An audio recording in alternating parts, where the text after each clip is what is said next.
আমাদের জাতীয় অস্তিত্ব, সার্বভৌমত্ব এবং সত্যিকার অর্থে যদি অস্তিত্ব রক্ষা করতে হয়, তাহলে টোটাল জনগোষ্ঠীকে ন্যূনতম সামরিক শৃঙ্খলা দিতে হবে, ন্যূনতম। আমাদের যে মিলিটারি আছেন, যে আর্মি আছেন, সেনাবাহিনী আছেন, ওনাদের কথা কি বলবো? মব সন্ত্রাস থামাইতে সেনাবাহিনীকে যদি তলব করা লাগে, তাহলে আর যুদ্ধ করার জন্য কাকে তলব করবেন? অনেকে আমরা মনে করছি 18 কোটি মানুষ আমাদেরকে রক্ষা করবেন, এই 2 লক্ষ আর্মি। হ্যাঁ, এই 2 লক্ষ আর্মি ওনারা বেচারারা জীবন দিয়ে দেবেন। কিন্তু নো, পুরো জাতির সদস্যরা যদি স্বার্থপর হয়, আত্মকেন্দ্রিক হয়, ভীতু কাপুরুষ হয়, 2টো টাকা রুজি করতে পারলে বিদেশে পাচার করে দেয়, নিজের সন্তানকে দেশের সম্পর্কে তার আমার সোনার বাংলা, আমি তোমায় ভালোবাসি, ওরা আর এগুলি পড়ে না। আমরা পড়ি, আমরা গরিব মানুষ পড়ি, কারণ আমাদের এক চিলতে জমি, একটা খোয়াড়ের মধ্যে একটা বলদ, এটা ছাড়া বাজারের একটা ছোট্ট মুদি দোকান, এটা ছাড়া আমাদের আর কিছু নাই। কারণ আমাদের বাচ্চারা আমেরিকা সেটেল, সুইজারল্যান্ডে সেটেল, অস্ট্রেলিয়া কানাডা সেটেল, বাড়ি করছেন এখানে। উনি সরকারি সুযোগ সুবিধা পেয়ে এখানে সিভিল মিলিটারি এলিটিজম চলছে এখানে, এটা কতিপয়তন্ত্র, এটাকে বলা হয় অলিগার্কি, এটা চলছে এখানে। এরা আমার সোনার বাংলা শুধুমাত্র ওই যে সিস্টেমের কারণে পতাকা উড়ে, এই জন্য স্যালুট দিতে হয় আমার সোনার বাংলা, কিন্তু হৃদয়ে ধারণ করে না। যদি করতো তাহলে আমার সোনার বাংলাকে বিক্রি করে বিদেশে পাচার করতো না। তো যেই জাতি এরকম আত্মবলা হয়, যেই জাতি এরকম কনফিডেন্স লস্ট হয়ে যায়, আমি বহু শিক্ষিত লোকের সঙ্গে কথা বলেছি, তারা বলেছে ভাই বাংলাদেশে কোনো ভবিষ্যৎ নাই, এখানে থাকবো না ভাই।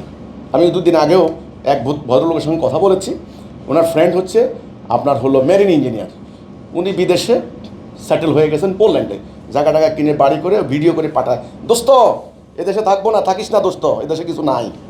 2টা বাড়ি ছিল, বাড়ি বিক্রি করে পোল্যান্ডে সেটেলড। বাচ্চাদেরকে বলে দিয়েছে বাংলাদেশে যাবি না, ডার্টি কান্ট্রি।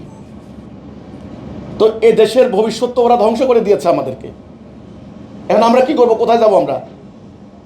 আমরা রাস্তা বের হলে ছিনতাইকারী মেরে ফেলবে, অফিসে যাব ঘুষের বান্ডেল নিয়ে যেতে হবে, আদালতে যাব টাকার বান্ডেল, আমি রুটি আর কলা খাবো আর আমার টাকার বান্ডেল ওনারা সব খেয়ে ফেলবে, আমার জমি দখল হয়ে যাবে, আমি ধান উৎপাদন করব, ধানের মূল্য পাবো না, ন্যায্য মূল্য পাবো না, আমি তেল পাবো না, মারামারি খুনাখুনি হবে, আমার বাচ্চার মুখে ন্যূনতম যে পুষ্টি আমি দিতে পারবো না, আমার বাচ্চার বয়স 40 বছর উপরে বাঁচবে না, ওনারা 110 বছরও মরবেন না, সর্দি লাগলে সিঙ্গাপুর চলে যাবেন, মাউন্ট এলিজাবেথ। আর গত 2 মাসে 2000 বাচ্চা মারা গিয়েছে শুধুমাত্র ভ্যাকসিনের অভাবে। কথা বলতে হবে, এই সিস্টেমকে পাল্টাতে হবে। এই জন্যে এই সামরিক নীতি, এই মিলিটারি বর্তমান যে সামরিক নীতি, এটার আমূল পরিবর্তন করতে হবে। আমি একটা প্রস্তাবনা দিয়েছি, আল্লাহর দ্বীনের উপর ভিত্তি করা সামরিক নীতি। আমাদের আলেমরা ইসলামের সামরিক নীতি নিয়ে কথা বলেন না, ওনারা মাহফিলের জেহাদ কেতাল নিয়ে কোনো কথা বলেন না, রাষ্ট্র ব্যবস্থা নিয়ে কোনো কথা বলেন না। কেন বলেন না?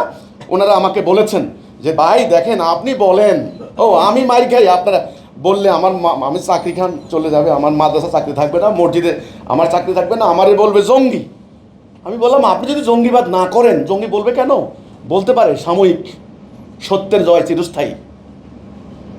আপনি যদি জঙ্গি না হন, আপনি যদি সত্যবাদী হন, ন্যায় ভিত্তিক হন, তাহলে জঙ্গি বলেও কিন্তু সাময়িক কষ্ট, তো কষ্ট তো করার কথা কোরআনই বলেছে, আল্লাহ তোমাদেরকে পুরস্কার দিবেন। রাসূল কষ্ট করেছেন, সাহাবীরা কষ্ট করেছেন, তাই বলে আপনি কি গোপন করবেন?